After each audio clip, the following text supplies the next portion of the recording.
Quando uma sonda da NASA investiga um satélite de Marte, ela descobre algo que impressiona os cientistas na Terra.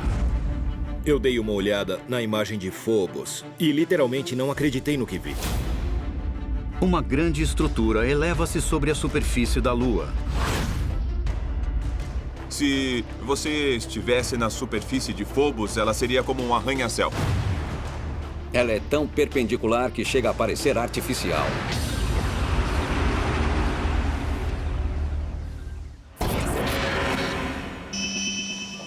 O Laboratório de Propulsão a Jato da NASA é o berço de alguns dos maiores feitos tecnológicos da humanidade.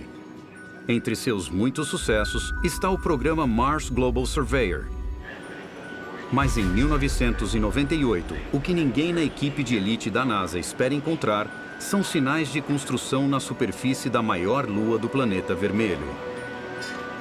Eu não estava procurando nada, só dando uma olhada nas imagens. Aí eu vi uma coisa que me chamou a atenção.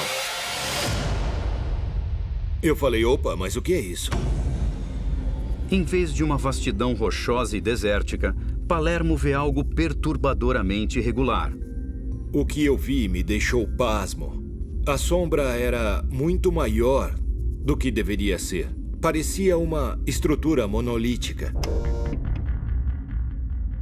O objeto pouco se assemelha a qualquer fenômeno natural conhecido. De repente, lá estava um monólito gigante na superfície de Phobos. Basicamente, era uma torre enorme. Era do tamanho de um arranha-céu. Uma estrutura perfeitamente em pé, tão grande quanto essa, saindo da superfície, é um fenômeno realmente estranho. A estrutura fica conhecida como monólito de Phobos e desperta o interesse dos gigantes da exploração espacial. Quando eu digo a palavra monólito, a primeira coisa que eu penso é a 2001. Arthur Clarke fez do monólito um presente de uma raça alienígena.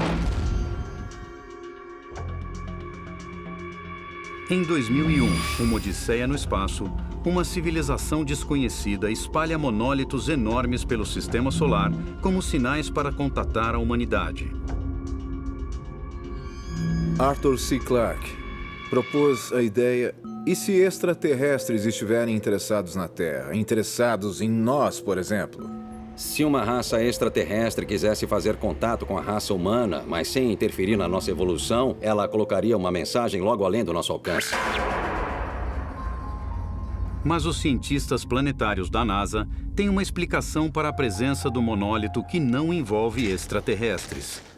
Por mais que eu fique empolgado com a ideia de um monumento deixado por uma civilização alienígena, a hipótese mais provável é que seja apenas um rochedo. É um rochedo enorme apoiado em uma das pontas. Embora um rochedo do tamanho de um arranha-céu, apoiado precariamente sobre uma extremidade, pareça improvável, a gravidade fraca da pequena Lua possibilita coisas estranhas. Nesse ambiente de gravidade fraca, não faz muita diferença se o rochedo está apoiado em uma ponta ou deitado de lado.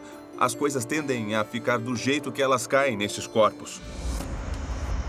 Provavelmente, o monólito é só um rochedo gigante lançado por um evento catastrófico. Até chegarmos a Phobos, todas as teorias sobre a origem do monólito não passam de especulações. O que você está vendo não foi criado por computadores. Esta é uma gravação real de um encontro com objetos não identificados no céu da Noruega. São esferas flutuantes, luzes que parecem pairar no ar. O que seriam elas? No mundo todo, visões estranhas causam terror.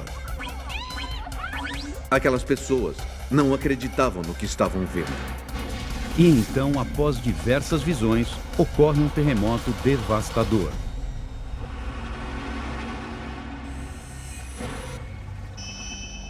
Território de Yukon, Canadá. Um inspetor aposentado do governo, Jim Conacher, e sua esposa decidem passar uma manhã de suas férias no lago Tagish. Jim e a esposa estavam contornando a costa E a 300 metros de distância, eles avistaram 4 esferas brilhantes ou objetos de 1 metro de diâmetro. Objetos luminosos vistos durante a luz do dia teriam que ser muito claros, e eles ficavam parados, apesar do vento forte, o que sugere que estavam sob algum tipo de controle inteligente. É difícil imaginar que seja um fenômeno natural. E o modo como agiam era difícil de acreditar. O primeiro pensamento foi: o que são essas esferas? O que podem ser? A suspeita sobre elas ainda existe. As 4 luzes se moviam sobre a montanha e seguiram em direção a outras luzes que apareceram. Parece que elas se juntaram e foram embora. Na volta das férias, Conacher decide descobrir o que eram aquelas estranhas luzes. Mas segundo o investigador Martin Jacek, sua pesquisa não obteve resposta. Ele enviou as imagens para o Instituto do Tempo, que enviou para o Departamento de Defesa Nacional. Disseram para ele que o caso era sigiloso e isso era muito intrigante. Os Conachers não foram os primeiros a ver aquelas luzes. Elas foram relatadas no mundo todo e a NASA quer saber por quê. O cientista da NASA, Friedemann Freund, investiga o fenômeno. Ele descobre que estas visões têm um precedente histórico. Há 200, 300 anos, as pessoas descreveram com grande precisão o mesmo fenômeno que estamos observando hoje. Portanto, eu acredito que essas luzes são um sinal de alerta de que algo dramático vai acontecer. Em 15 de agosto de 2007, o fenômeno causa terror nos céus de Lima, no Peru. Em Lima, um avião ia pousar e o piloto estava comunicando para a torre: eu vejo luzes por todos os lados, aqui, ali e ali.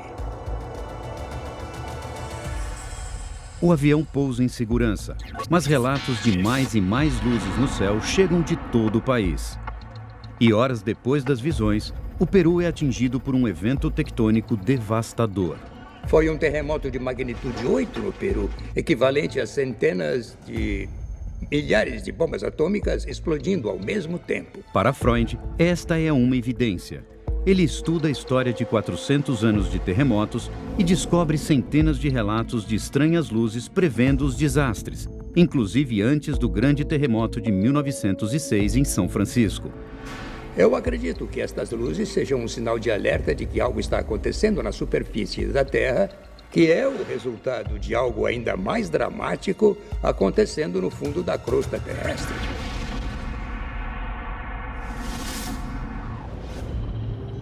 Culturas antigas do mundo todo viam os cometas como prenúncio de destruição. Mas com o avanço da ciência, veio a compreensão e o temor diminuiu. Em 2013, quando os olhos do mundo viraram para o céu para a chegada do cometa Ison, eles o observaram sem medo. Pelo menos no início.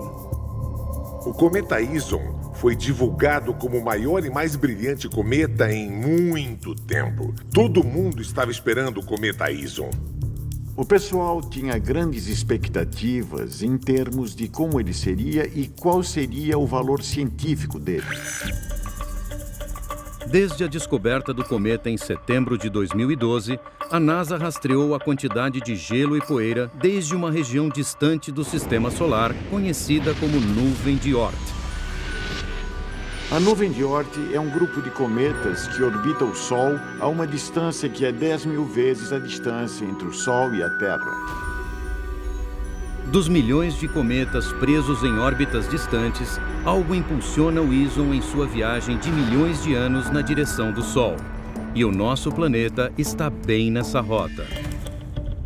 É muito difícil ver um cometa chegar assim tão perto do Sol. Então é intrigante ver isso. A NASA vai a limites extraordinários para capturar imagens do viajante interplanetário.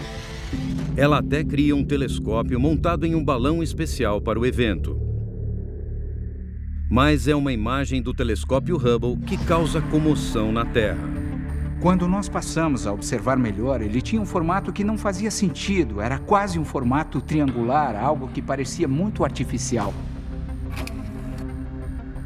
Você vê um objeto em forma de V brilhando. Para quem não está acostumado, pode parecer um visual saído de um seriado de ficção científica. Quando se olha para a foto, fica fácil entender por que alguém acharia que é uma nave alienígena. Porque parece algo que saiu direto de um filme. Se você pensar bem, um cometa seria um disfarce perfeito para uma espaçonave passar sobre a Terra. A ansiedade cresce conforme ele segue em direção ao Sol. Mas depois das imagens iniciais intrigantes, o intitulado Cometa do Século não volta a aparecer por trás do astro. De repente, ele desapareceu. É como se aquela coisa enorme simplesmente sumisse. Em busca de uma explicação, a NASA procura pelo caminho projetado do cometa com telescópios em terra e no espaço. A gente achava que tinha sumido e de repente, bum, estava ali. Mas o intruso da parte externa do sistema solar parece ter sofrido durante sua passagem pelo Sol. O objeto passou tão perto do Sol que ele aqueceu de forma intensa e foi totalmente destruído. Tudo o que sobrou foi poeira e gás. A destruição do Ison deixou os cientistas com poucas informações sobre o cometa. Mark D'Antonio está investigando as imagens do Hubble.